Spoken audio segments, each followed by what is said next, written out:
দূর থেকে দেখে মনে হতে পারে দুই তরুণ ভাই ইউনিভার্সিটির পথে হেঁটে যাচ্ছে। দুইজনের গায়ে একই রকমের পোশাক, কাঁধে ঝোলানো ব্যাগ, মুখে হাসি আর গল্পে মশগুল। কেউ জানে না এই দুই ভাইয়ের একজন আসলে 58 বছরের এক বাবা, অন্যজন তার 21 বছরের ছেলে। আমরা তো কখনো ভাবি নাই যে একটা সন্তান হিসেবে যে বাবার সাথে পড়ালেখা হবে কোনোদিন। এটা অনেকের কাছে একটা স্বপ্নের মতোই। পরিস্থিতি আমাদেরকে এরকম ভাবে দাঁড় করিয়েছে, তবে এটা আমি খুব এনজয় ভাবে নেই।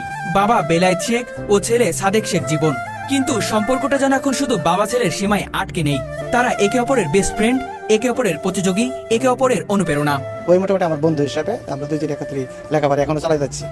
সে কম্পিউটার ইঞ্জিনিয়ারিং কমপ্লিট হবে, আর আমি অনার্স কমপ্লিট হবে আর কি। বাবা যেদিন থেকে পড়ালেখা শুরু করে আর কি, তখন বাবার সাথে যে পড়ালেখা একসাথে পড়তে পড়তে আমাদের এরকম একটা ফ্রেন্ডশিপ হয়ে গেছে।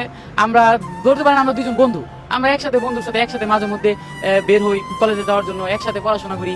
এমনকি আমরা একসাথে যে একই শার্ট, আমরা বাবা ছেলে এক শার্ট পরি, যে দুজনকে একটা ম্যাচিং হবে নাকি ঈদে কাপড় কিনলেও চেষ্টা করি বাবা এবং ছেলে দুজনে কাপড় যাতে সেম থাকে।